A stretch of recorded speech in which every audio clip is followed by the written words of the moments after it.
Welcome to Slayerfest 98. I'm your Scarlet Witch, aka Ian Carlos Crawford, and joining me today is Sparky's punted corpse, Adam Sass. Hi, Adam. We're here for our WandaVision recap. It's not over. I reject that. I'm editing that out. Yeah, of my head. No, it's not over. It's not over. I'm just gonna be like a weird Marvel bro, like conspiracy theorist, like the whole time watching Winter Soldier. Just being like, no. I know. I heard rumors on the Reddit thread that like Wanda's coming back in this episode. No, we're getting Monica this episode. It's gonna be great. No, it's gonna be. This episode is 3 hours long. It's great. So help me if I watch these Falcon Winter Soldier episodes and they're like an hour 15 each one. I will absolutely be not okay every time. All right, so let's introduce our guests. We have got 3 Titans today. So first is Sword SVU agent Stephanie Williams. Hi, Stephanie. Hey. Hi, it's good to have you back on. And then we've got Agatha's eyebrows. Kiersten White. Kiersten, oh my gosh. Two WandaVision co-hosts finally together again. This is great. Purposely kept apart by Ian. Now we can't be divided anymore. And then last but not least, we have the beat up box set of the complete Dick Van Dyke Show. Brett White. Hey, Brett. Hi. A plus intros, everyone. Yes, top tour. So yeah, we're here to recap WandaVision. I know we all had strong feelings about the show. I wanted to kind of get everyone's, like, your kind of overall thoughts when you finish the series. I definitely felt differently when I finished the finale the first time than I do now. Kiersten, what were your like thoughts at first when finishing the series? We texted about this because we text about everything. Yeah. Well, nothing that matters, but everything that actually matters. And I really liked it. I was really happy with it. Like the overall show was what I wanted it to be. And I think I'm also coming from a place where I haven't delve deeply into any Marvel comic arcs. So I didn't come in with all these expectations of like, I want to see this character. I want this thing to happen. I want, this thing to be explored or introduced. I just wanted Marvel to get a little weird, and they did. And I liked the emotional heart of it. I thought the acting was phenomenal. I'm so glad that they took full advantage of my long-standing crush on Catherine Hahn. I'm really happy with it overall. I thought they did a great job. I was watching the behind the scenes thing today, and my husband was like, "Is this another episode?" And my daughter's like, "Yes." They went extremely meta. I wish they had. I wish they had made the making of as another episode of WandaVision, because they could have. But they really could have. They really could have, right? But yeah, like, I don't know. I felt like I went in wanting to have fun watching it, and I had fun watching it, and I've got no complaints. Stephanie, what'd you think? So after watching the finale, I was like both sad and irritated. Irritated because of kind of what happened with Monica in the finale, but sad because I actually, do care about WandaVision and all of them. And overall, like, I still very much enjoy the series because it did get weird. And also, even though I am here because all these people that Wanda, has affected need my counseling, I did enjoy the fact that, Wanda finally got, her Avengers disassembled, or House of M, from her perspective, and, knowing what her motivations and everything was. So regardless of whether I feel Wanda is, good or bad is irrelevant. The whole point was the show was about a woman who had a ton of grief, pain, and trauma, let it fester. And unfortunately, not only did it harm her, but it harmed others that had absolutely nothing to do with it. So they accomplished that, and I love that they did. So overall, I still very much enjoyed the series. Cool. And Brett? Oh, God. Perfect. I mean, it's really... I've never had an experience with a show like this before where it feels exhausting thinking about it and talking about it, because it just was such an emotionally resonant, pertinent, applicable, like to my own experience right now in life. So yeah, for a fun show that was just like a trip through the sitcoms, like even that stuff like really emotionally gutted me. I mean, I cried watching the making of thing, just watching how they shot in front of a live studio audience and like the care and accuracy and respect that they gave that art form, which I never see. It just made me. It felt like I'd come home. I I got to interview Jack Schaefer, the head writer, and it was via Zoom. And so like when she logged on, she saw behind me my X-Men wall, my comic book wall. She was like, "Oh, very appropriate background." I was like, "Oh yeah, the other half of my office is all sitcoms." And then I just like turned my laptop around. And it's like there's my Cheers poster and my Bob Newhart stuff, my bee on the wall. It's after Mary Tyler Moore. And she was just like, "Oh wait, oh my god, are you kidding me? You this." I made this for you. And I was like, yeah, I guess. Like full circle moment. So yeah. That's really sweet, Brett. I like that. Yeah. It's a thing. It's like one of those, like, I don't know when I will ever be able to rewatch this because it was so emotionally cathartic and draining in a way. Fair. That's the sign of a good thing, I think. Yes. Adam? Yeah, I mean, I feel like I'm kind of a little sampler platter of everybody's responses here right now, where like it was like I'm such a like X-Men and sitcom geek that this was like really, this felt like weirdly spookily made for me. And Brett, you like posted this kind of wonderful piece the other day about it being kind of the most overtly kind of queer show, even though there wasn't like a direct queer link in the text. Like it's just, it kind of is starting to feel the queerest here, which is just, again, was fully unexpected and appreciated. And I think that kind of adds to that emotional residency. Yeah, it was the first thing I would do every Friday morning. And I don't know like when I'll have that emotion again, but it was really nice that it happened. But then also like, but I loved the catharsis of the final episode, but I feel, and we'll get into this when we kind of break down stuff, but I did feel that it robbed like everybody but Wanda and Agatha of like a kind of a closure moment, even though they were like very, very important characters. And it felt, there was a feeling of like, why are you rushing this? Are you out of money? Are you out of time? And I think a lot of it was, I know some of it was to blame on the pandemic, that they had to do certain things a different way. I know kind of a story came out afterwards about that there was a much different ending involving Monica and the boys and Darcy looking for the Darkhold in Agatha's basement that was shot. Am I remembering that correctly? It was filmed, but like it required so much CG, and they were literally working on the CG apparently like 2 weeks before the end of the thing because they had to rearrange everything. So that makes me feel very frustrated because I love a shenanigans moment, and that sounds like wonderful shenanigans with like all the characters that I loved in the show.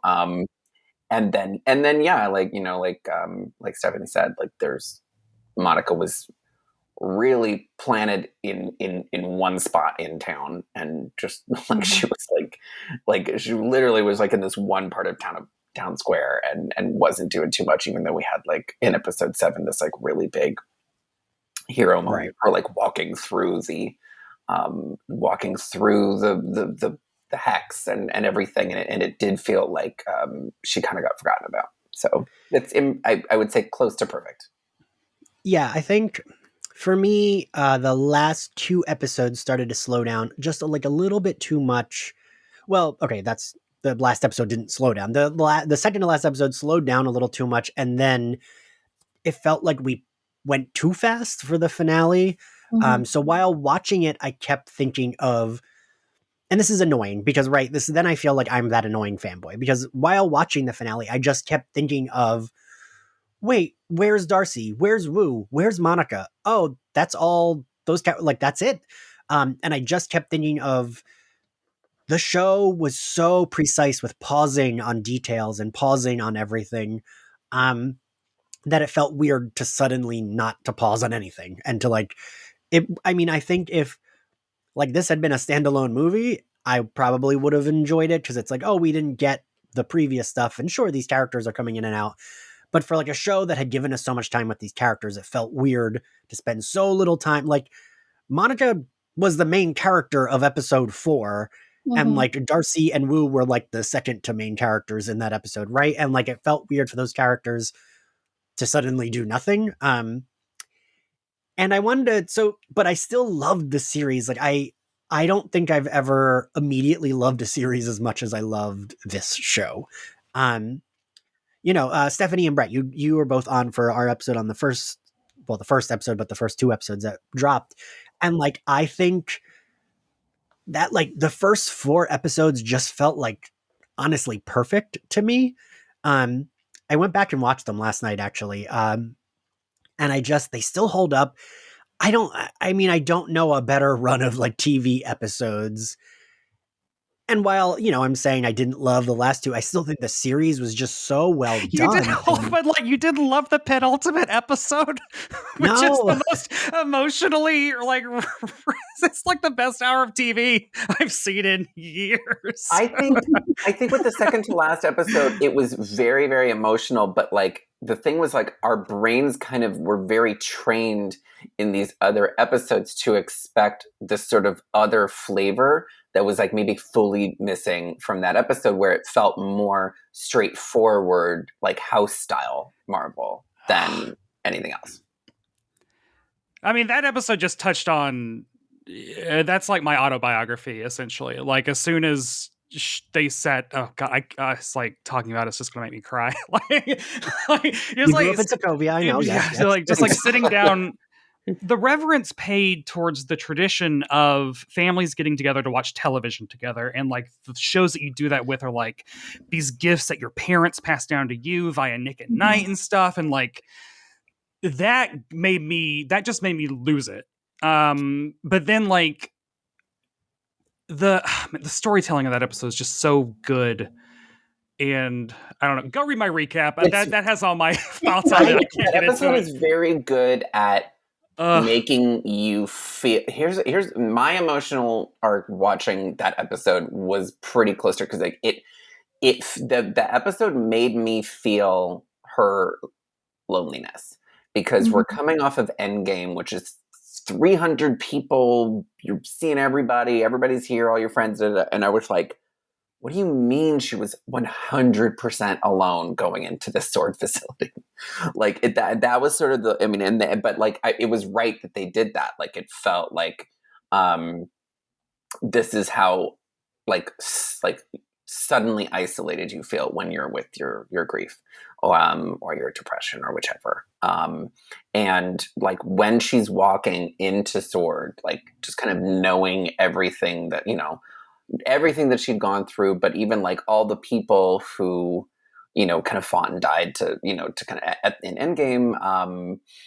And then to just kind of be left with this, all right, now what? And it's like, yeah, she's just like coming in a lunch break, like just to see this body. It just was so lonely. The most high stakes, can I speak to the manager moment? It really was like, right. So like, it just felt so lonely. And I feel like that in a way, like colored my view of it, because it was like, because the whole rest of WandaVision had been so, in a way, it was like thematically perfect that it was leaving me colder, because it was like all of this other sitcom stuff and exciting clue stuff and, stuff with their family and the funny stuff and, and the gags and the reveals and everything. And then you just like, strip it all away. Here's what's underneath that. And that's just like this very mundane, sad robot graveyard body. Like, and I mean, I do get that. right, Kiersten, for our episode on that, even though I didn't love it, I still like, it's not like I hate it. I still like had good things to say about the episode. Yeah. And I do think the thing I can say about this show is it almost always landed every emotional beat. I don't think there was like an episode that didn't make me at least tear up. If not even just for like, I think of in the episode 2 that I still think of this as like it has this show has a lot of very good scenes, but one of my favorite scenes is the Emma Caulfield, Elizabeth Olsen, Help Me Rhonda playing scene. Mhm. And that scene like made me like tear up just as it was like, fuck, this is so good. Like, holy shit. The way they like did the creep factor, and in the behind the scenes special, they say they like tried to riff off Twilight Zone angles and like specifically Mhm. say that. And they did a really good job, I think. It like, I mean, Adam mentioned Twin Peaks a lot during talking about this season, and I mentioned Lost, and I think it had a lot. It like, even though the show wasn't an homage to either of those, it had a lot of the feelings of those shows, which I guess could lead back to Twilight Zone. Yeah, I don't know. I still really loved it. And yes, I read all of your recaps, Brett. I recommend anyone who's looking for recaps to go read Brett. And also, Brett and Stephanie both had like two of the like best pieces. I would read all of the shit y'all wrote about this show because there was like so much. I feel like you both also have a lot of feelings about nerdy shit like I do. So, and I always like reading both of your pieces. But okay, so Stephanie, you mentioned Monica. I figure we'll get into some of the characters. Darcy and Wu, for me, like had the biggest like letdown because they really like. I think they had like Darcy has one line in the finale, and Wu has like four. Deborah Jo Rupp has more lines. Than Yes, which is Darcy. wild. Not that love Jo Rupp, but yeah. I mean, I do want to point out that like it is all COVID. Like, I mean, I think that like I want them to release like the scripts because I would love to see what was originally written. Because I think like all of our problems with the finale comes to the fact that they shot all the outside town square shit during COVID, which I actually thought that they had shot most of it and it only shot like the end. But no, like the magic scene, the opening of the 70s episode, the entire end battle was all shot during COVID. And I honestly think it's just like Kat Dennings didn't have the availability. It's like, and so it does suck that I don't know. In a way, it's like I give the show a pass when we're talking about like character arc stuff, just because it's like, no, they wanted to do it, but they couldn't, and they couldn't help it that they couldn't. So therefore, it's kind of like, well, we can't. I don't know. It's kind of like on Drag Race, how some of the girls should not have gone home because the makeup that someone else did was worse. But that's another discussion. I say, don't get everyone riled up. So I just wanted to, I don't know, put that in context because again, et cetera, et cetera. We'll see. Even with I'm sorry. No, go ahead.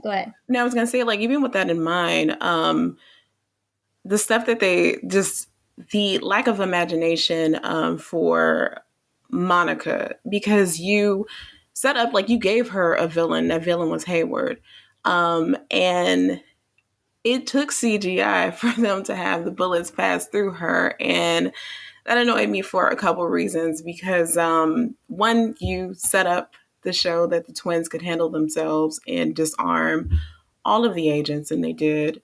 And even when the bullet goes right past her, Billy stops it. To me, it would have been at least would have tied her up just a little bit neater if she would have been able to confront Hayward head on, because she had been on the receiving end of microaggressions, misogynoir from him, some a little bit from Wanda, but her beef wasn't with Wanda. It's always been with Hayward. And she wasn't even given that, but she's given this empty imagery of her stopping being impervious to bullets. To me, it's more literal that she is on the receiving end of literal bullshit from Hayward, but only is able to deal with it passively instead of actively. And that really bothered me because you made it a point to make this character so integral to the story, and also a through line to Wanda paralleling their grief together. In episode 7, you have Monica give this very passionate speech to Wanda after fighting her way through the hex, because she is so hell-bent on helping this woman that she understands and can empathize with. And it's a really beautiful moment, and she kind of gets through to her. Then Agatha comes in, and that's totally fine from a storytelling perspective. But then you have her say that she wouldn't change anything because, her grief and her pain is her. But then to turn around at episode 9, when Wanda needs the, go on and be free moment, Monica is telling her, yeah, I would have done the same thing given your power. No, you wouldn't have, because you just said in episode 7 that you would not do it. So it's just the nuance. And I know that Jack Schaefer wouldn't know that she was just, putting Monica on the receiving end of things, that it would be considered misogynoir, because I mean that's just what happens when you have a black woman character there. That's just inherently going to happen, and that is okay. The problem is not understanding what that experience is like and how you would actually want to respond. So it just robbed Monica, and to me that finale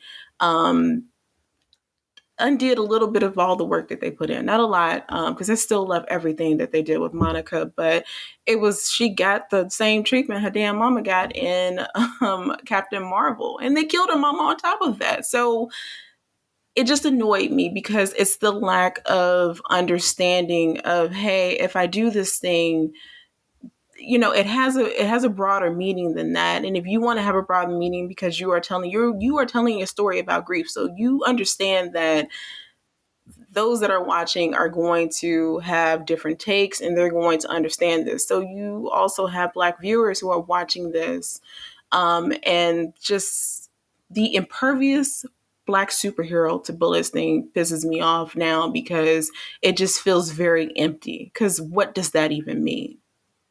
Right. That's fair. And I mean, you had said this too, Stephanie, on our Monica episode, how it's like they had already done that. And I totally understand what you're saying about, well, with Luke Cage, it was like a big deal, but it's like, oh, we're doing it again, and we're doing it on like a side character that we're just not going to do anything else. Like that's her moment. And well, it's also weird because Luke Cage's skin is bulletproof. Like that's literally how you would describe his powers. Monica transforms into different types of light and radiation. Like that doesn't really have a correlation to stopping bullets. It's such a stretch. And the thing is, somebody saw that in Mighty Avengers, Al Ewing's run, because they actually had that specific panel where she's walking towards fire, being fired upon, and the bullets pass through her. So the moment I saw that, I knew that was a thing. I know someone, whoever was like, "Hey, I read this thing, and did you know that Monica can do this? All right, so let's put this in." So that, I mean, again, when I saw it, it was just a deep sigh, because they had showed us that they could be so imaginative with the way that they treated these characters, and just to kind of go for the lowest hanging fruit, really disappointed me, because you didn't have to, but you made that decision for other factors, which, I mean, if misogynoir is afoot, then so is fuckery. And I knew that was probably going to happen. It's so interesting.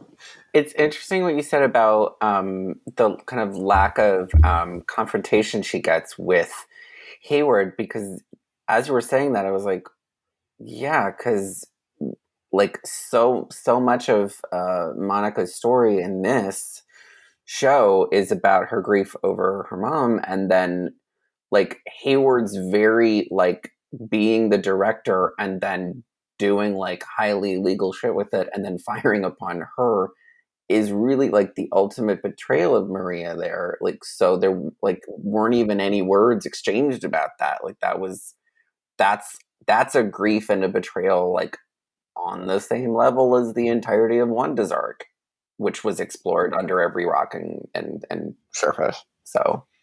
And he talked shit on her mom to her when he was like, "Oh, I'm glad you weren't around because you wouldn't have been strong." Ugh. Oh, he was Billy Zane in Titanic level.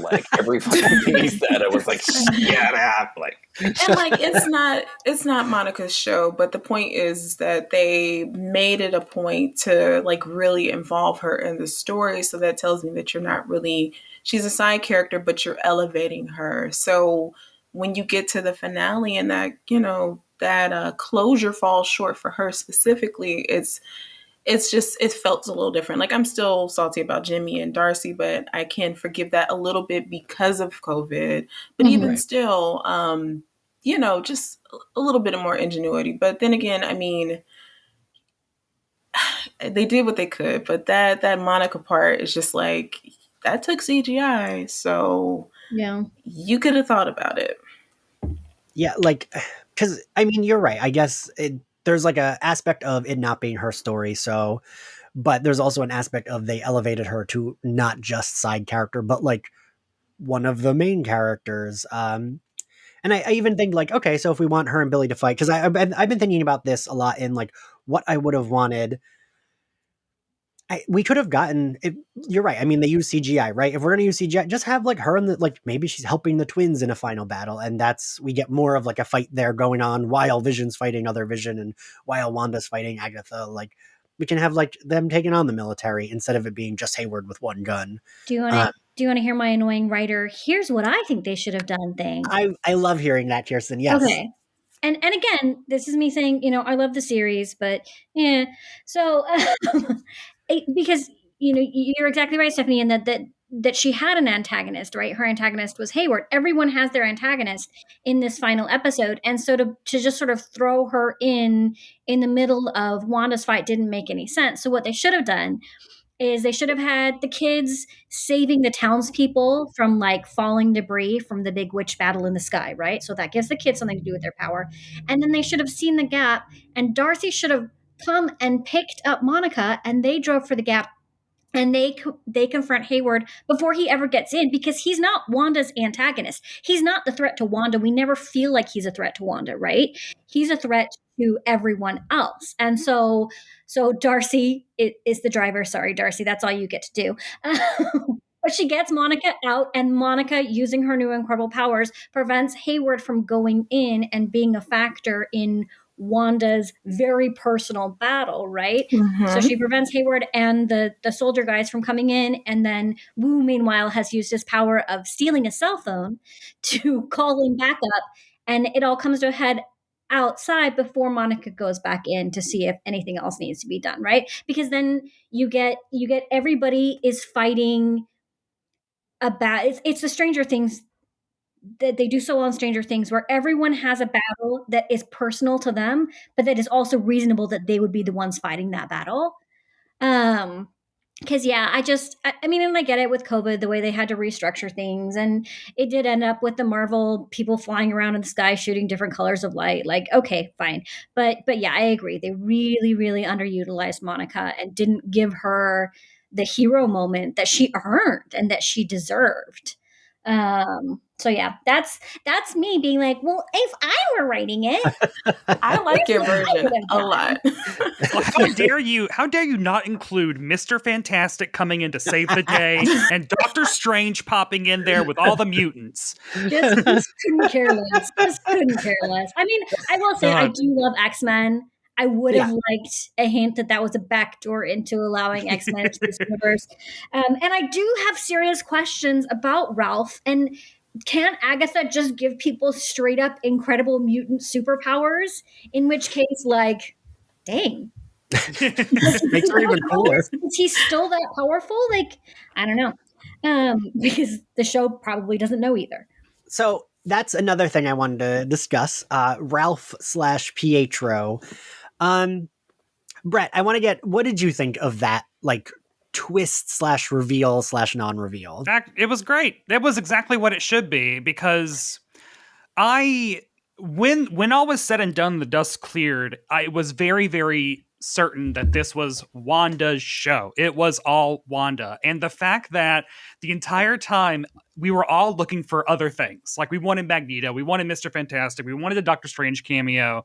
And I don't know, in retrospect, it's like, oh, that's very misogynistic, and like, it's like, we want all these men characters to come in. We want Quicksilver. It's like, no, this is Wanda's show. She's always been overshadowed by Quicksilver in the comics. Like, give her her own fucking show. And so I like that. I thought it was very smart. I think it also answered the question that I had the entire time when I realized, wait a second, Agatha lives next door. How the hell did she? Well, in episode 7, or I guess it's 8, when she reveals that, like, she was like, I felt a lot of magic going on here, so I came here. I was like, wait a second, she wasn't already living there? So how did she get that house?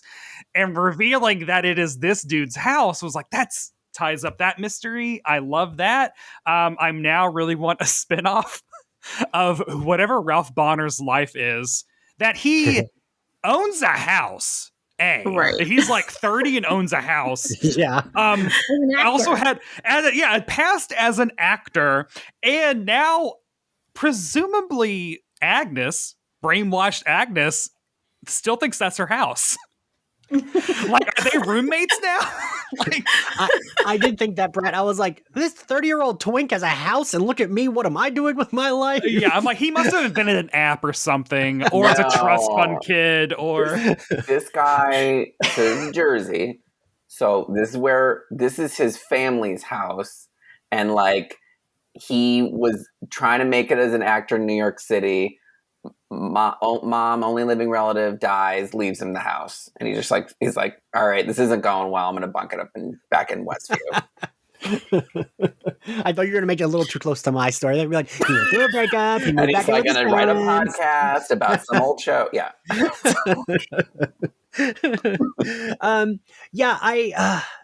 Stephanie, what do you think of the Ralph / Pietro thing? Oh, I was actually okay with this. Similar to like Brett, I thought that was like, the best thing that they could have done, because why do we need all these men to pop up? Because again, Wanda deserves a spotlight, all of it, good and bad. So it definitely needs to just be, some guy who was wearing a beaded necklace that he clearly was wearing before Agatha, put the spell on him. So it was definitely okay.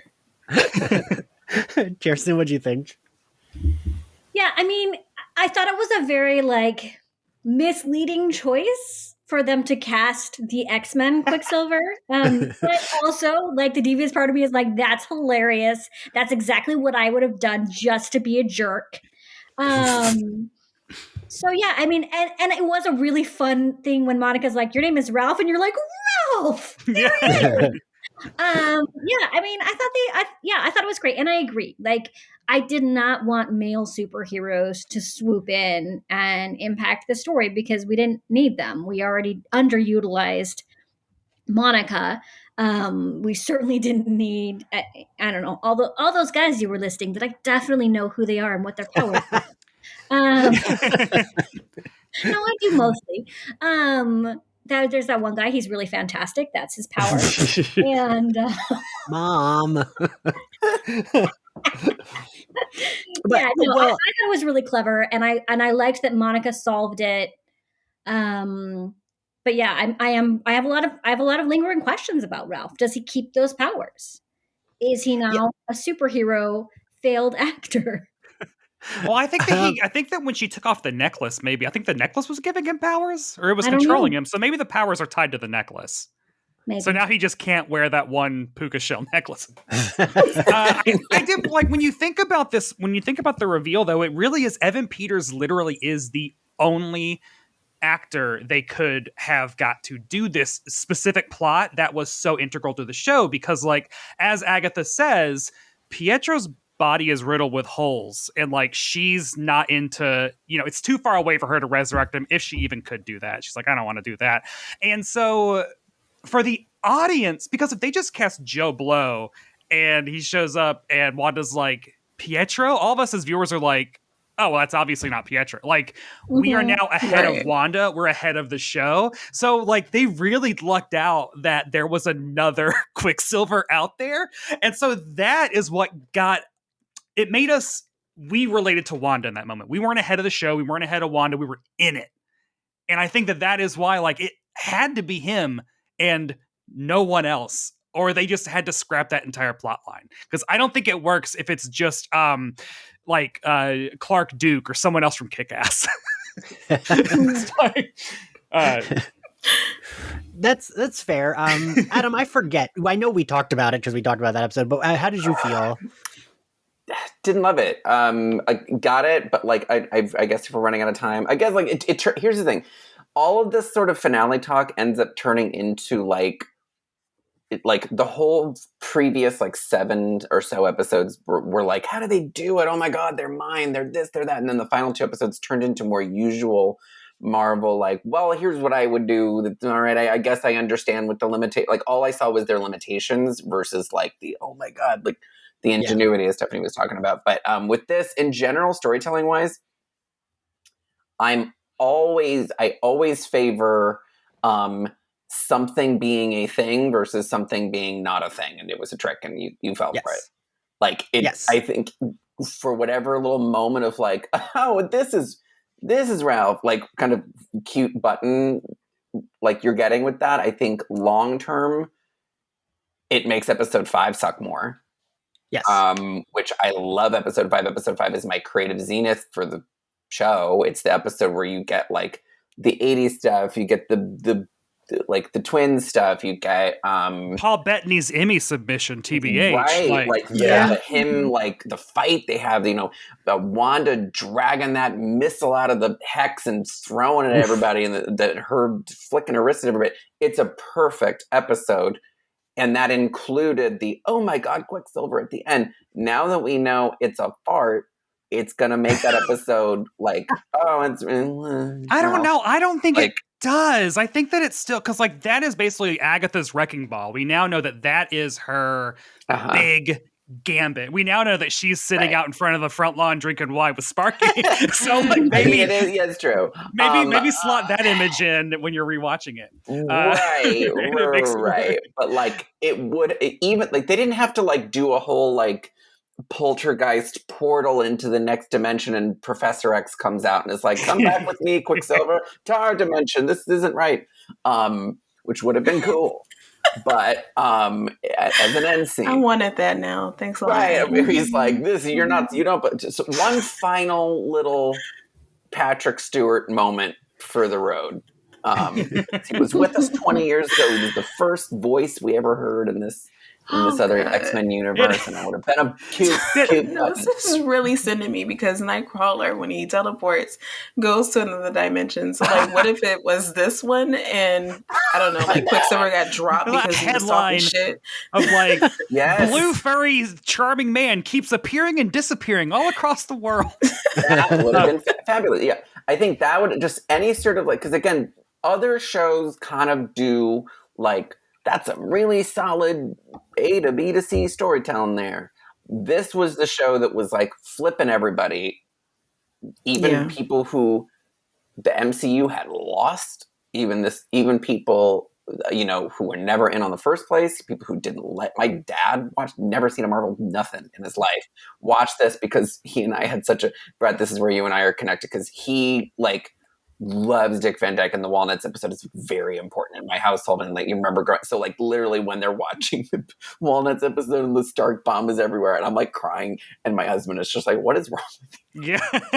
Like, what is this moment you're having? You time traveled in your head.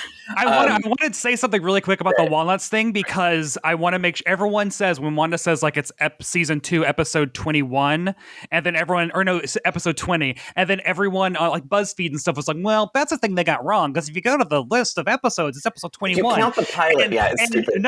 What they did was, if you go to the DVDs, they were put in production order and not air date order. And if you go by production order, it is the 20th. And when I discovered that, I was like, I know.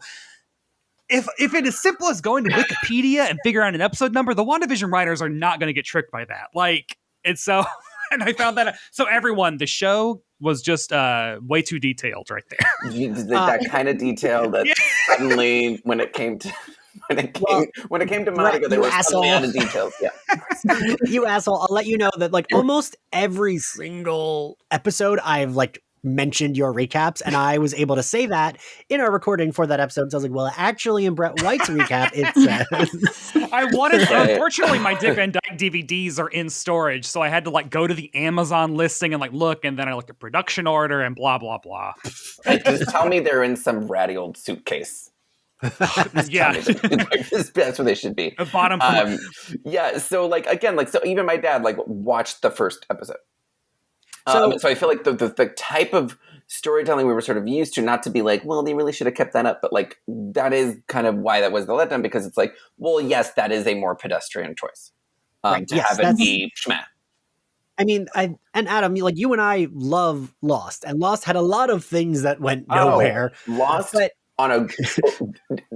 did in like 6 brutal years what the show did over 9 episodes, because they were like, they would build so much stuff up, and then they would be like, I don't know, it's just weird that the fans thought that would be a thing. I was like, you kept showing the close-up of the phone saying that he was texting the astrophysicist. What are you talking about? And just it was just so bizarre watching like people like kind of be like, what are you talking about? That's people really read into stuff. And I was like, you purposely made that a clue. Right. Like, don't say my aerospace engineer contact and like wink at the screen every single time you say it. And then be like, oh no, we were never supposed to name that person. That was just aerospace engineer was the name of the friend. I'm sorry you thought that. I'm sorry you thought it was $1,400. Yes. I'm sorry you thought it was $2,000. I clearly said $1,400. Yeah. I don't know, like, call me the conspiracy theorist, but I honestly do think that Kevin Feige means for that to be Reed Richards, but has not told anyone. Because, you know, he wouldn't. And so, like, when the director and all that are like, no, we don't, like, I don't know. Kevin Feige keeps, like, texting them, make sure you say aerospace engineer again. Why? I don't know. You actually freeze frame it, like, Monica's, like, lips are dubbed over. Like, she clearly says something else, and it's just, like, aerospace engineer. Yeah. But, I mean, here's the thing. If we're getting some Snyder cut of whatever the hell, like, we need a post-pandemic cut of everything. I want to take all that footage of them trying to find the Darkhold in the basement. I want to just dump all that WandaVision money they got from all the ratings they got, you know, beating Bridgerton or whatever, and just pour it into whatever they need to do to finish that stuff. And I want to see that version. I want to see the finale we were going to get. Now we're going to all be like, give me the Snyder cut of this. That's going to be my Why thing not? from now Apparently on. That's not online abuse. Apparently that's what they should do. Normal behavior. Yeah. They should, because they're doing that What If anthology on Disney Plus. They should take the script and animate it and make it an episode of What If. Ooh, like what if? Yes. What if we had done the finale how we wanted to? Yeah. What if? But my what if for WandaVision is Monica getting her powers because someone put the Tesseract in the microwave, and that is how she ends up getting her powers as Sword, because she was working in accounts receivable. That is the one that I want. The microwave. She didn't know it was in there. She put her cup of soup in there and didn't. Like, what is this? Someone's Jello still in there. She's eating like neon soup. She's busy. She's not looking down. But so I will say, I mean, I want us to move on from Pietro, but I agree with Adam. My biggest issue is I feel like online has been either like, oh, I can't believe this didn't live up to my theory, or people being like, oh, people only didn't like it because it didn't live up to the theory. But I'm like in the middle where I'm like, well, you kept dropping these hints. Don't give me it's not an Agatha Christie novel. We don't need red herrings. There's no like, especially when the mystery was pretty straightforward. That's the thing that bothers me the most is if we want it to be straightforward, there's nothing wrong with that. But don't give me like 85 red herrings and then be like, wow, that's wild that you thought it was going to be something different. Because like, I don't know that for me, we were so befuddled the entire like season. You didn't need those to keep everyone's interest. Yes. Like you don't need to be like, oh, is Emma Caulfield going to be somebody? No, she's not. Right. Like that was a weird thing to just be like, yeah, that was a red herring casting. Because like, what does that even mean? Red herring cat? That feels like that in it itself. Would be like if Julianne Moore was the next door neighbor, and they were like, "I'm sorry, you thought she was going to do something." Yeah, but I do want us to move on. I want to talk about in the basement. Yeah, I want to talk about the twins. Stephanie, you wrote a really good explainer. So, what did you think of? Stephanie wrote a really good explainer for Marvel.com. What did you think of the way the twins were portrayed in the series? For some little babies, just fine. Yeah. And although low key, I did want the baby hands thing to happen. Did you hear in episode 3 after they're delivered, the doctor literally says, "Oh, you've got twins on your hands." Yes. Wait a minute. Yeah. I didn't know. My coworker noticed that, and I was like, "Oh my god, that is awful." Anyway, sorry. So for listeners who don't know what the hands is, what's the hand? What's the panel we're talking about here? Yeah. All right. So this guy who goes by Master P, not the rapper, Master Pandemonium, like breaks into Wanda and Vision's home on the Avengers compound because Tony Stark has a lot of money. Anyway, he storms in, he takes the babies, and it was actually Mephisto all along because Master P thought that the babies were a part of his soul. They were not. They were part of Mephisto's soul. So I don't like Mephisto gets the babies, and then Agatha destroys him and the babies, and then wipes Wanda's memory, and then they just keep going on, and White Vision is there doing absolutely nothing. Yeah, people kept bringing up the baby hands, and I was like, they like cannot do that. Well, at the post credits, when we go to like Wanda's little tiny house, I was like, True. We're in the mountains. Are they going to show Bova? Are we getting a cow lady at the very end of this? Because I was like, that's a big swing. They didn't do it. But they could have. But like for Billy and Tommy to be introduced this way, I love it because hopefully this leads to the Young Avengers, which will be nice. Those kids got to get reincarnated some way. So and we got to see their powers too. And also them like really interact with Wanda, which I really love. So for me personally, like I thought it was fine.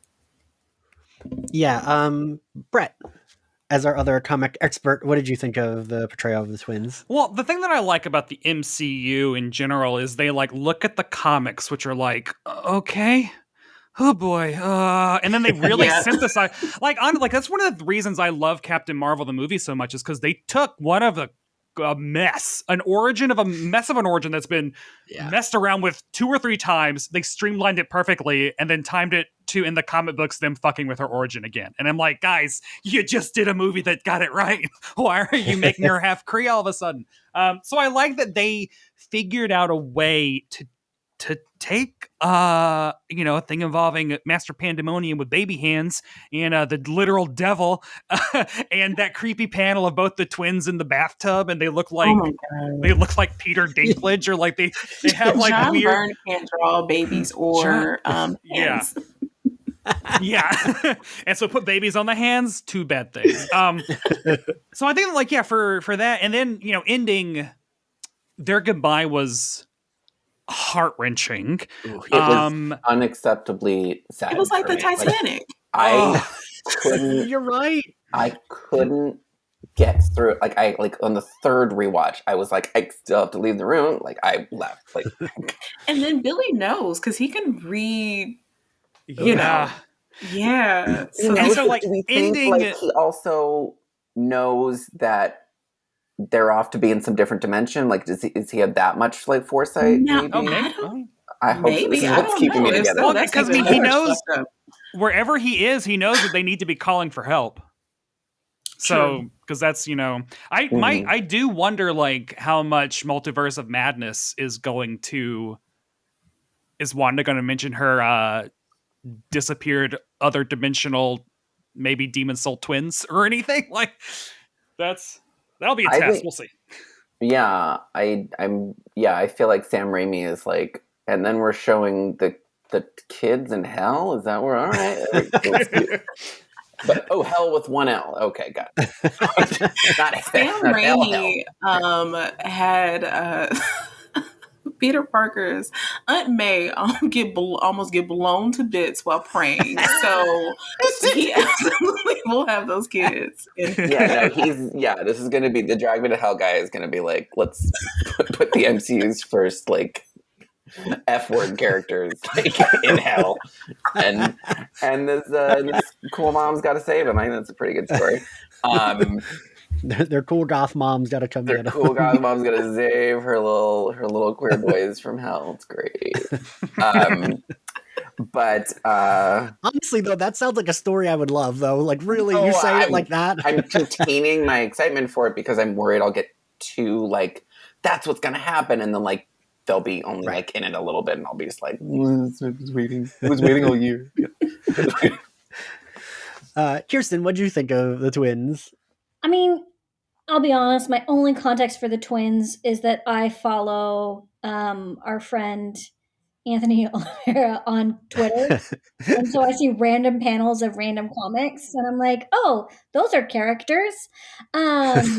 Those are characters. Like, from a your mom point of view, I was like, oh, thank goodness they skipped past the baby stage, because the baby stage is awful.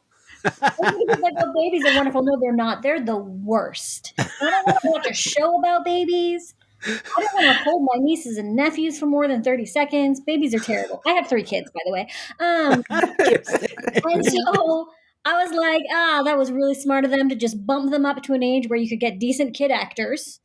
Yeah. And then I thought they did a great job. They were cute kids. Their storylines were fun/sad. The end scene was appropriately devastating. Like, yeah, I mean, yeah, divorced of any context, they still worked really well as characters. So good job, guys. I thought so too. All right, let's talk about Agatha/Agnes. We're here. We're queer. We're talking about Agatha. We're talking about Agatha. Real queer in the room, Agatha. Yeah. I think she is maybe my favorite Marvel villain now, I think. Yeah, I think so. Yeah. If we're excluding all of the like Netflix stuff, which, hey, it's out of continuity now because there are now 2 Darkholds. I love that they just slid that in there because the Darkhold was a major part of Agents of S.H.I.E.L.D. Mm-hmm. Well, right, isn't it just the same one? But they're not going to ever say it's the same one? It's not the same. It looks completely different. See, I thought that was just like, they're giving it a makeover for the big budget show. Yeah, but I also y'all know S.H.I.E.L.D. didn't handle the blip. No, it did not. So surely did not. Jeff Loeb made that decision, y'all. Not Kevin Feige. Anyway. Wait, really? I don't mean like Jeff Loeb runs Marvel. He ran Marvel TV. So like, he's the one that was like, no, we're not going to have half our cast disappear or even talk about the fact that half the people are gone. Oh, well. And now people are getting mad at Kevin Feige for ignoring Agents of S.H.I.E.L.D. Whatever. Well, I still like Agents of S.H.I.E.L.D. I thought it was a show. I would love for them to validate it by having, some of them come in and out. And the fact that the Avengers still think Coulson's dead, like, always bothers me a little bit. It's funny. Creighton never revealed that he was alive. This man helped bring them together, died, and then came back to life right away, but everyone else just thinks he's dead. Yeah. And that's like, whatever, cool. I mean, the fact that he was even in Captain Marvel makes me think maybe they'll bring him into something, but that was like such a weird... Well, whatever. But I think Agatha, she was so dynamic, even as Agnes. And I mean, I kept thinking of that meme that I saw where it's like the surprise Pikachu, and it's like everyone, we know Agnes is going to be Agatha. Everyone, Agatha all along plays, and then like the surprise Pikachu meme. Because like they made us excited for a reveal that we all saw coming, which is bonkers to like. I feel like pulling that off is impressive to say the least, right? Like everyone saw it coming, from the first episode of recording, we were talking about her being Agatha Harkness, and then she was, and we were all still like fucking blown away by it because it was so good. I think there's another level that worked really well, though. Like Adam, you were talking about watching this with your dad, who's not a Marvel fan. Because it worked really well if you know who Agatha Harkness is, and it worked really well if you don't, because it was still this moment of like, oh, so she knew and she was doing this the whole time, and she sold it so well. So even if you have no context on who Agatha Harkness was, it still was like such a great reveal. And I think that's one of the things that this show does so well that's really hard to pull off. Like I had to do that when I wrote Slayer, which is set in the world of Buffy the Vampire Slayer, is you have to write something that is appealing to hardcore fans, to casual fans, to people who are vaguely familiar, to people who have no idea what the world you're setting it is in. And it's really hard, right? It's hard to tell a satisfying story on that many levels. And I feel like with Agatha, they really did. They pulled it off. Like I have another friend who really hasn't watched many Marvel movies at all. So I had to be like, oh, by the way, Vision's dead. So that's why this is even weirder, because she didn't know. but she loved it. She loved WandaVision, and yeah, like I think that's one of the things that I'm most impressed with the series is that it worked on so many levels because it was just good storytelling. You know what? I was going to, that was going to be one of the things I asked you, Kiersten, specifically, because I know that I actually really like hearing your perspective as like someone who is like more distanced from the comics. Like, you know the comics because you exist online, and I feel like you kind of learn stuff just like the same way I know a lot about Real Housewives, but I don't really watch the show, but I see the gifs, so like I get it. Yeah. But because I kept thinking that it was, but I wasn't sure if I was biased because I do have a comic background. Because, you know, my mom kept asking me about it. She was like, what's that new superhero Twilight Zone show with the witch I like? Because my mom, 74, she can't remember anyone's fucking name. I like. But she likes this the is my witch. destiny. This is what's going to happen to me. It really is, Adam. We're 74. TikTok. It's maybe another year or so. Like by the time we're going to hit phase 5 of Marvel, and I'm going to be like, ooh, now who's that girl I like? And she's 50. Yeah, who's that girl? Yeah, because my mom likes her because she likes when she came in at Endgame. My mom doesn't remember any other context for Scarlet Witch other than she fought the big purple guy and took him on with her laser powers. So my mom likes that. It's a good moment. It's a good moment. I mean, it is a good moment. Oh, God. But so like my mom was asking me, and I was like, I don't know if you'll like it, but I think she would, because like you can, if you like watch them and you're a casual fan, I feel like then you get it, right? Like I feel like that's enough background. Yeah. And that's a credit to the show, right? Because they're putting a bajillion years of comics. You know, Agatha's been around forever. Scarlet Witch has been around forever, and Vision, and their history is so. But like, I feel like that's a storytelling achievement if you can like pack all that in, but still make it accessible to a new viewer. But they did a great thing with that, because I think like I feel like what I was going to say about the twins is like also like they did the same thing with Agatha, which is like they got the basic building blocks. Like, yes, Agatha is normally like a mentor, but they've set her up with the like DNA that she could be a mentor in the future. And yes, they super simplified the twins' origin story. But when we do get to Wiccan, he's going to have all the same like recipe ingredients he's going to need. He's going to know that like, is he real or is he not real? And he's going to have that whole like arc ready to go. He could still do that without needing to get into how detailed you want that origin story to be. So I think they do a really good job of like boiling down this mythos into something that's digestible, but not untrue to like what's like exists before. Even like Vision as a character, because like Vision as he exists in the MCU is like a 1-to-1 of how he is in the comics, because like in the comics it's the original Human Torch's body with Wonder Man's brain, but in the MCU it's a Ultron, you know, fake skin creation out of vibranium with a Mind Stone. But like you still get the Vision, and you know, in the comic books, he becomes White Vision because he loses the Wonder Man part of himself. It gets erased. And then in this, he loses the Mind Stone. Like, they do a really good job of making it make sense, slotting it in, spinning all the plates, and still knowing what's going on in the comics. It's really masterful. It really honestly is. Because they do a really great job of that, especially with Vision, even with like Wanda too. Just kind of like really selling the point home, like, hey, this character, every time she's had like a glimpse of, I guess, a normal life, it's been robbed from her. And that's exactly what happens in the comics in way more dramatic fashion, because it was actually Immortus all along. But that's way messier. But anyway, like, really do a great, I hope so. But they really do a good job of doing that. Even with Monica, like I wrote about how they did read her origin story and a lot of those early Avengers runs with her or whatever, because they do a good job of synthesizing like her character and the fact that she would be like very involved with the story because she was very involved in those Avengers runs too. I mean, she like, what, she debuts and is immediately like, well, I'm an Avenger now. And in like a year, she's like, well, I'm leading you guys now. Yeah. I mean, I hearing Brett and Stephanie, hearing you two say that, because I feel like you two are very much comic experts.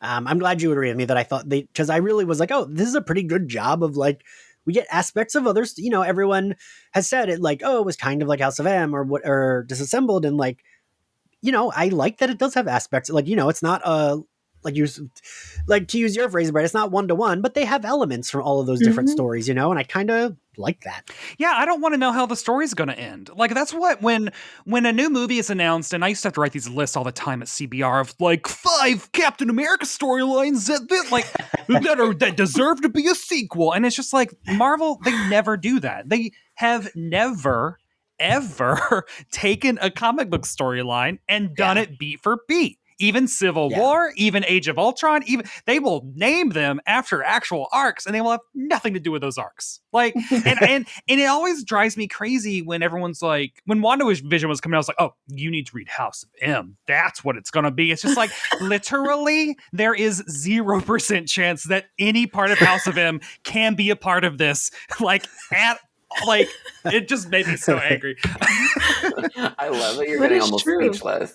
Yeah, it was just like, I heard it stammering. I heard it so many times, and I'm like, no, y'all actually need to read the obscure, weird 1980s Vision and Wanda go to the suburbs and celebrate all the holidays for a year book. Like, that's what actually it's based on.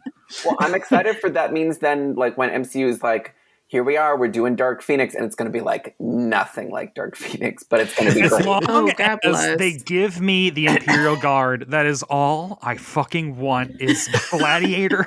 I want a big purple Superman with a huge mohawk and cape. That's all I want. It cut to me and Ian's mom being like, oh, I love the purple whatever with the cape on. Yep. Phoenix lady. You were gonna say, Stephanie? Yeah, I forgot the name of the guy, and I don't know how, but the guy in the red, because I just love his really high boots and like his little headgear. He comes around too, and is like the start of the Phoenix Saga. I can't think of his name. Oh, it's Starbolt? No. It's an evil guy. Eric the Red. Eric the Red. Eric Red. Oh, yeah. See? I thought it was a fancy name and it wasn't. But nope, anyway, like, I want Eric in the Red. I would love that. Dude. It's like this character shows up and they're just like, oh no, it's Eric. And he has this like horny BDSM outfit. Yeah, and it's like, wait, his name is Eric. But the Marvel movies, they would just be like, Eric? Okay. We're doing that. But so I want us to talk about Wanda and Vision because Adam and I talked about this in a couple of the podcast episodes, how we both, since the series, revisited the end of Infinity War and how it hits. It already hit hard, right? Like the whole ending is, I was a mess the entire time to see it in theaters, but now it hits even harder because I think my love for Wanda and Vision was more like just transferred from the comics and that isn't anyone's fault other than like they didn't have a lot of screen time. So it was like, yeah, cool. Okay. I like them. But this made me, I before the only couple in the MCU I like actually liked were Jessica Jones and Luke Cage, even though they broke up at the end of season 1 of Jessica Jones and never got back together. They were the only couple that for me felt like there was a dynamic there, not just like, oh, we're kissing. Oh, like this is a couple. It's very, and they did that with Wanda and Vision. It's very not the MCU thing to be like, to have you this mega invested emotionally in couplings. Like usually it'll be intimate friendships or that sort of thing, but mostly there's a sort of like, it's a little chaste. It's a little, maybe not the most important part of the thing. Not going to dig into that right now, but like, there is a great article floating around right now kind of about that, but it's more about like movies in general right now called, like Everyone's Beautiful and Nobody's Horny. So you should go Google that and read it. But it's basically about how like you have all these actors who are on HGH and like super buffed up, but like literally all these scenes are like very antiseptic romantically. Also Paul Bettany in a turtleneck. Sign me up. Dad hair. Sign me up. All of that helped a ton. And it was nice to see them be horny for one another. Like just the little moments. Get the lights. I really appreciated it. It reminded me of my favorite superhero couple. It's not Marvel. It's Big Barda and Mr. Miracle, the guy who kind of looks like Vision but is actually real. So Yeah. I I really love those little moments. And episode 8 for me was a favorite because of the scene with Wanda and Vision, like at the Avengers compound, like that messed me up. And my son is like, "Are you still taking me to school?" I'm like, "No, because mommy watched WandaVision before it was time for you to go to school. So no, you won't be going." To actually show, because what I love about the Marvel movies is they are so crowded that they cast actors that know how to inject a lot of meaning and resonance into scripts that don't have it. And so you can cast Elizabeth Olsen and Paul Bettany, give them nothing to do, but they're good actors and they have chemistry. And when they're on the screen together, they're not saying much. They have maybe a second of screen time, but you buy it. And so when you then go into to have a show where you can then take those milliseconds and expand it out and give us the moment that is a 1-2 punch of Vision proving that he's more than a machine, because his grasp of grief and humanity is way more complex and nuanced and emotional than it should be for, Google Maps or Siri, essentially. And to do the double duty of also showing that's when Wanda falls in love with him. And it's like, it's between Age of Ultron and Civil War. And like there that scene is. And if you watch it chronologically, like when you pick back up in like Civil War and Infinity War, you feel it. Like it's just real good. It's just really good. I agree with you. And Stephanie, I know I'm poo-pooing that episode, but that scene definitely, like, I cried a lot during that scene because I mean, their acting is just so good. The two of them, I mean, like you said, Brett, it's wild to cast these two actors that are great, kind of do nothing with them, but people like them because they're bringing more depth than would be there by a lesser actor having these 5 lines. And this is why John Krasinski is not going to be Mr. Fantastic. Jesus Christ. What are we doing? Be more imaginative. Like, what are we doing? I feel like now it's gonna be like it's like the straightest fan casting I have ever. It's like John, and people were excited and then disappointed that John Krasinski didn't show up in WandaVision. That's straight nonsense. That's because it's gonna be our boy from Bly Manor. That's why. So everyone's gonna get on the trolley with that. Yes, it better be. Yes. Also, like Vision owned property. And that in itself is a turn on because, we have wealth. So that is nice. And like the cute little heart. And like you get it. Like you get why Wanda is fighting so hard for this sentient Hitachi wand, right? Like you finally get why she was so upset when Thanos snatched his AA batteries out of his forehead. Like you just get it. Yeah. Yeah. And especially after like running into Hayward. I want to say Hathaway. Especially running into Hayward. I was Anne Hathaway would have made a great Hayward. Yeah. But and he just uses all that dehumanizing language about him. And it's just like, I feel like that was it. It was like, it was way less almost that he was dead. And it was more that just like the kind of like last thing she's hearing before driving to this thing is just this relentless dehumanizing where it's like, yeah, he's just a pile of vibranium and it's too expensive and he belongs to me and not you. Too expensive to bury. Like, oh my God. Like that's so deep. Oh, yeah. That's what I really want to explore I really hope we do explore this like in future things. Like,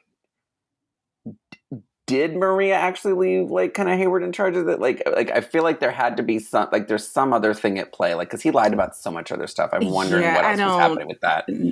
Because he's so openly like horrific. Like Because he chose that picture that they left, like her like little photo that they have up. I'm assuming that that's the photo that he chose in that wig. No, he definitely took that from her. Like, you would not leave somebody in charge that would pick that photo to be the one that you are forever immortalized in. And also, that photo's like 20 years old at that point. I know.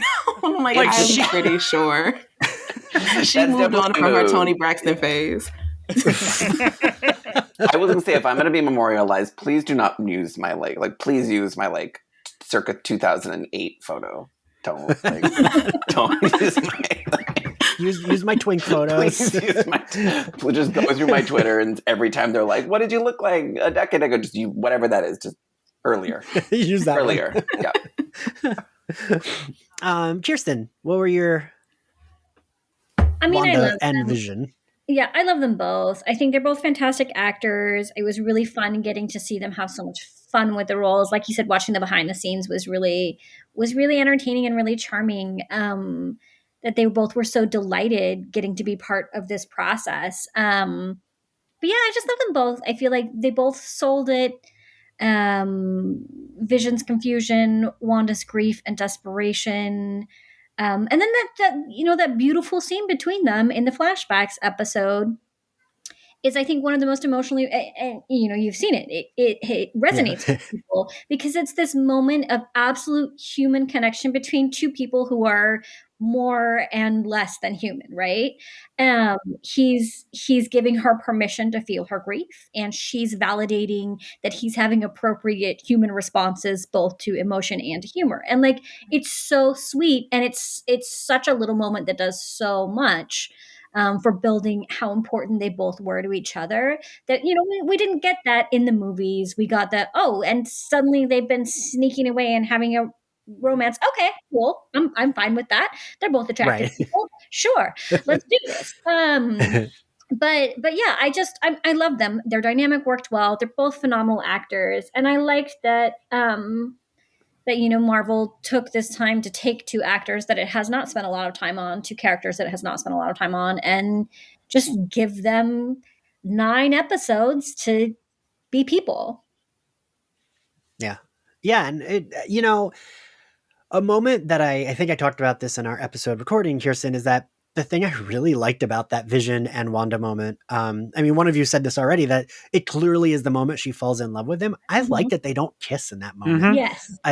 Yes. The muted sitting there is because especially when you're going through that, it's so important to have someone who can just sit with you, right? Mm-hmm. That's really important. And Vision's not worried about filling dead air or whatever. She just pats her bed. She seems very childlike because when you're super depressed, it's hard to do things. Mm-hmm. And she captures that so well. And I love that they didn't kiss. I love that he sits down with her. They literally are just talking about grief. And then, he's like, "Oh, is that man injured? Is that why this is funny?" And she's like, "It's not that kind of show." They have their talk, and then he laughs at another beat, and then is like, "Oh, was that what I was supposed to do?" And she's like, "No, it was funny." It's just such a well done moment. That and the end with them together were the parts that made me cry the most, I think. Mm-hmm.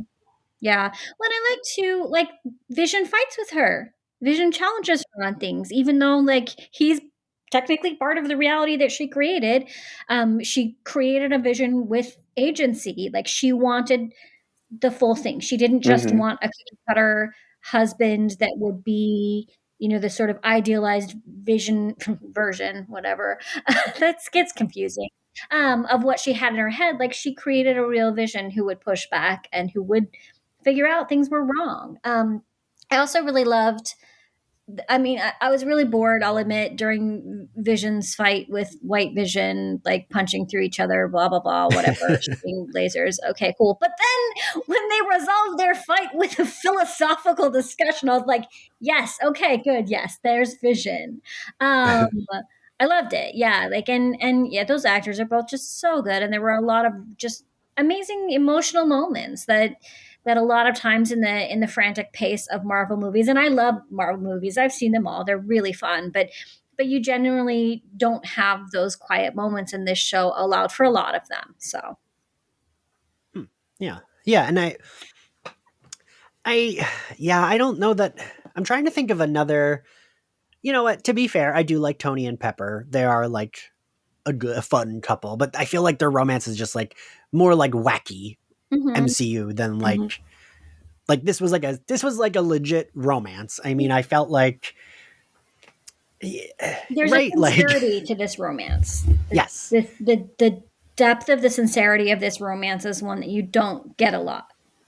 Yeah. Yes, I think you're right. The sincerity. That's what really drove it home for me. That's what made it a real romance and not just like, okay, you know, they're saying silly things and they kiss. Sure. Like, and yeah, and I mean, it wasn't that, and it wasn't Black Widow and Hulk, which was a mess. Oh my God. He is going to jail for that. I know we're trying to abolish prisons, but like I want to just keep one cell open. Because he has to go to penitentiary for that. I'm telling you, the rewatching the MCU right now, it's like, damn, did they really try to put Black Widow with like pretty much all of them? Yes. At some point, like, yes. I was like, we're doing another. Let's just try her on with everyone. Let's just try it on, see if it fits.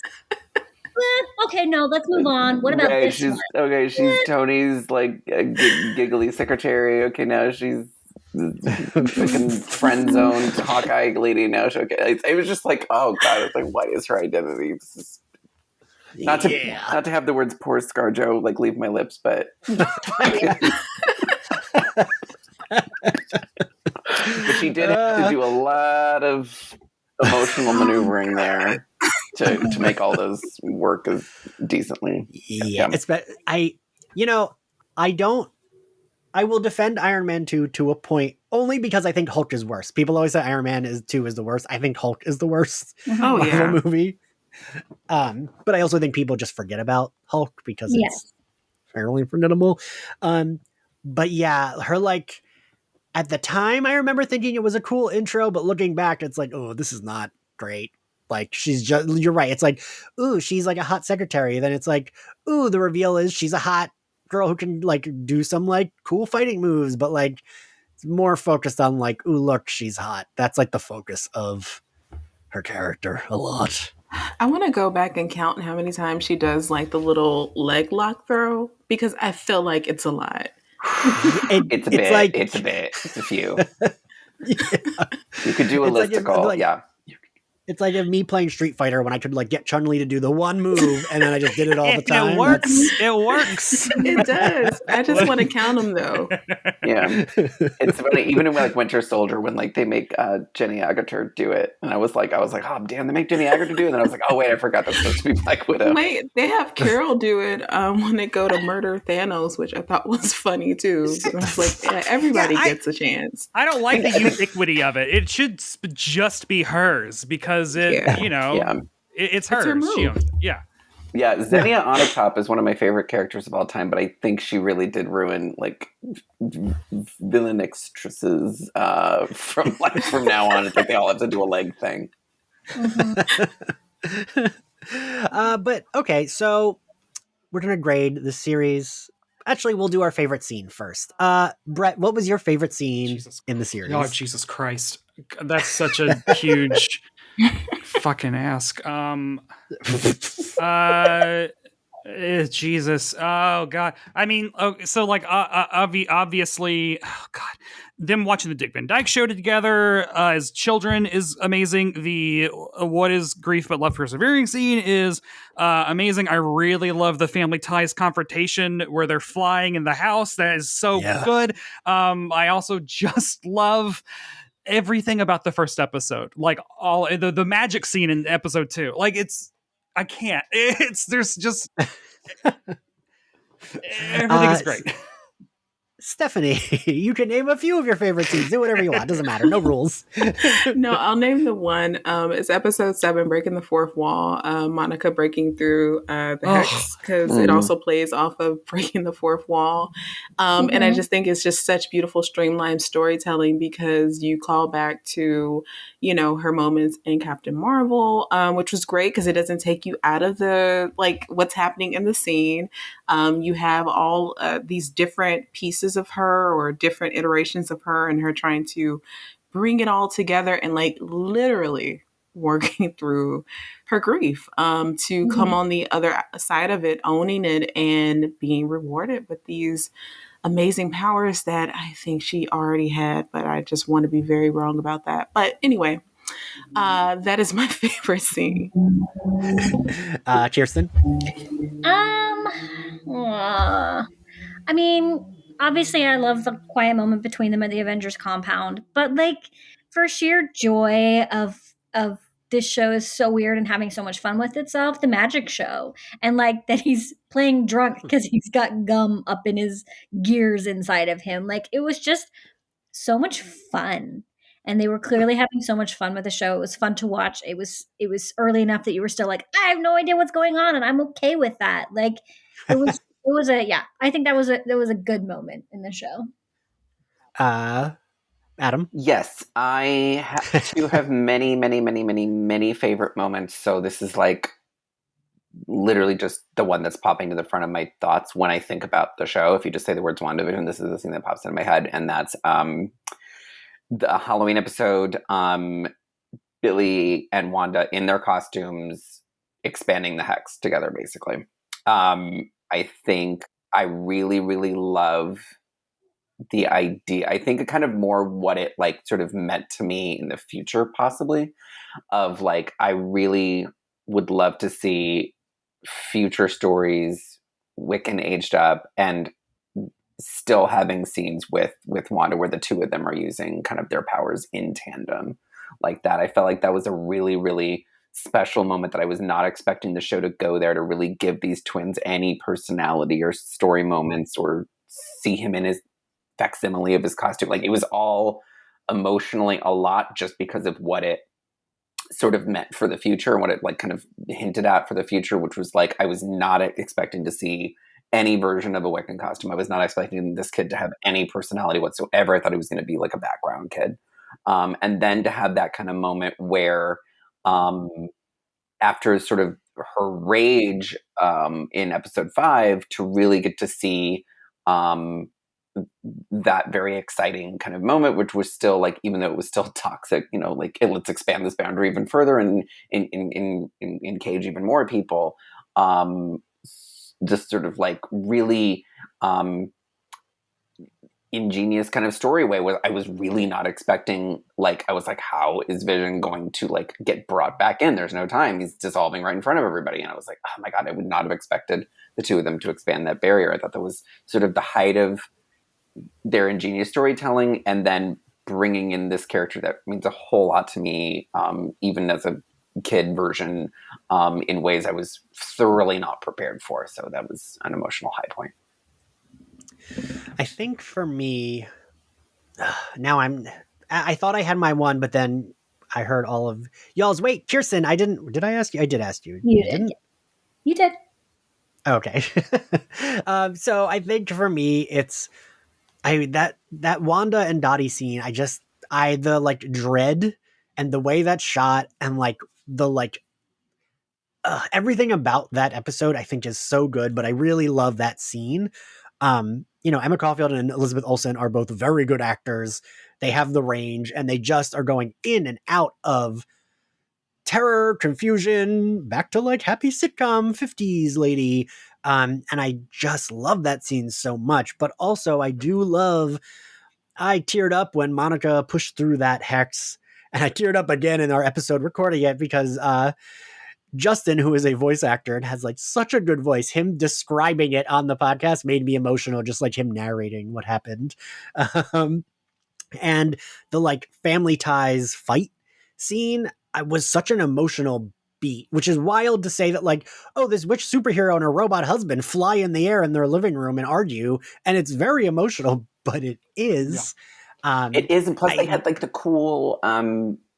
She tries to shut him up by running credits over his face. Oh yeah, I was like, that is when I was like, this show was like firing and all like that's creative choices being made. Like that was great.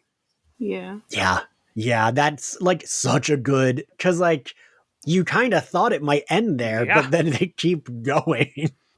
and they walk away from the credits, which is just bananas, and I loved it. Because it's at the moment where you're kind of most suspicious of Wanda, because you've seen her really get kind of down and anti-hero dirty in this episode a lot of times. And then even then you can see, like, and she keeps saying, like, she's doing this for Vision. Then Vision calls her out on it and says, like, you can't just blah, blah, blah to me. And then she kind of gets a little scary and is like, oh no. Yeah. And then she runs like credits over him.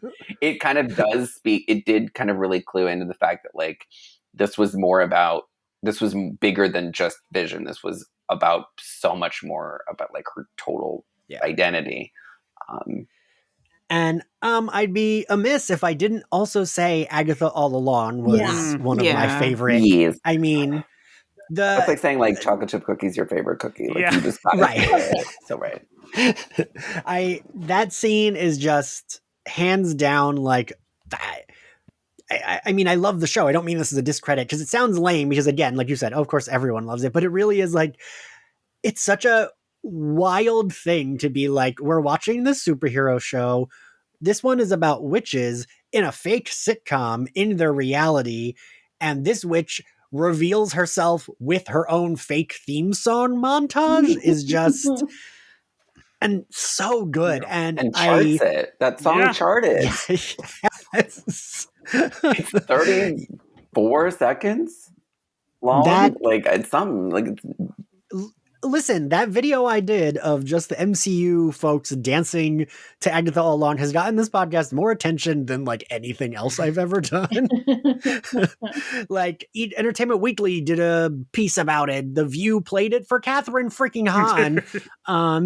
So yeah, and on YouTube, I put the clip on Slayerfest 98's YouTube, and I think right before I checked today, it has like 200,000 views, which is like more than anything I've ever done.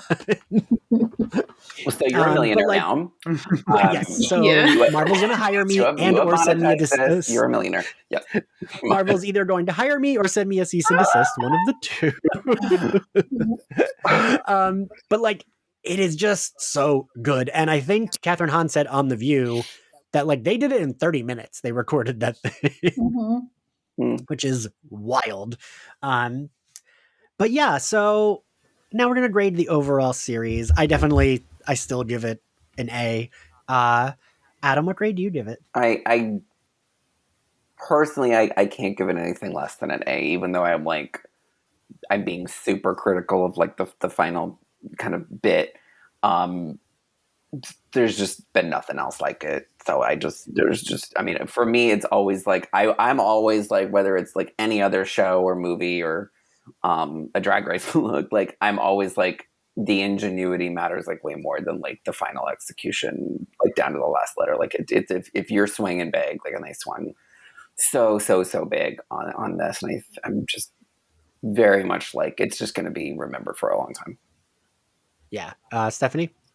I actually am still giving it an A, even though, like, I want to, send some emails, but it gets an A. Kiersten?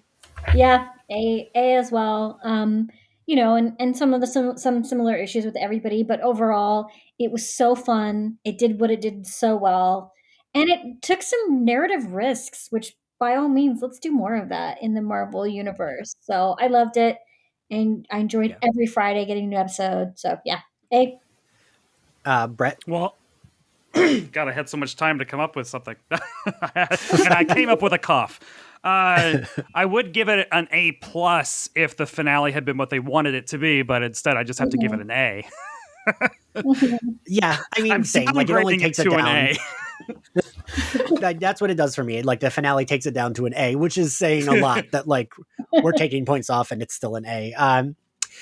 Yeah, thank you all for joining us. I've had so much fun talking WandaVision on this podcast, and I feel like almost all of you, I have also talked about it outside of the podcast with all of you at some point. And it's been fun. I don't know. I think at first I did want it to be bingeable, but now I'm glad that it wasn't, because I liked being able to, like, talk about it for this long. And, something like Agatha All Along might have gotten lost in the shuffle if it had been bingeable. And we wouldn't have had as many, like, it just wouldn't, there wouldn't have been as much momentum behind the show if it had been bingeable. So many because we wouldn't fewer have been talking gay about memes. it. Yes. I mean, that's the thing where it's like, I mean, like, even within its own episode, like, very, very giant stuff got lost under Right.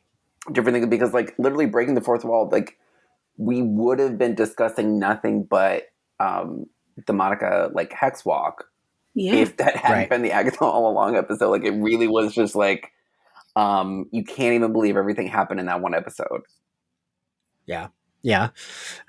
Well, yeah. So thank you all for joining us. Thank you all for listening. I'm so happy a lot of you stuck with the podcast with our WandaVision coverage when we've pivoted to it. And if you like the podcast, you can find us on Spotify, Apple Podcasts, YouTube, and other corners of the internet. You can find us on social media at SlayerFestX98. You can support us on Patreon, which helps keep the podcast going. We get access to 3 to 4 monthly mini episodes of My Bloody Judy, our horror side podcast mini episode, and a bunch of other things. And any support is much appreciated. My personal social is at ENXCarlos. Brett, where can everyone find you? At Brett White on Instagram and Twitter. And please go to decider.com/either show WandaVision or author Brett White and just read all my WandaVision recaps, because they're good. Really personal. Like, really, hey guys, I got put in an antidepressant while WandaVision was running, and it's all tied together. Like, you know, I mean, hey, it's a very personal show. Very personal. It is. Stephanie, where can everyone find you? You can find me at Steph_I_Will, and that's on Twitter and Instagram. And you can go to my website, whysteph, WHYSTEPH.com, and find all my things there. Comics, stuff I've written, the whole thing. And if you have money, go to the contact part. And if you have a project and you have money, definitely go to the forums and send me an email. Kiersten, where can everyone find you? KirstenWhite.com. I'm on Twitter at Kiersten White, Instagram at author Kiersten White, and also on the shelves of your local bookstore. And Adam, where can everyone find you? You can find me on Twitter at the Adam Sass, on Instagram at It's Adam Sass, and then you can go to my website, adamsassbooks.com, and you can get my young adult debut novel, Surrender Your Sons, wherever you buy your books. All right, and we'll see you all next time for Falcon and Winter Soldier. Bye. Bye. Bye.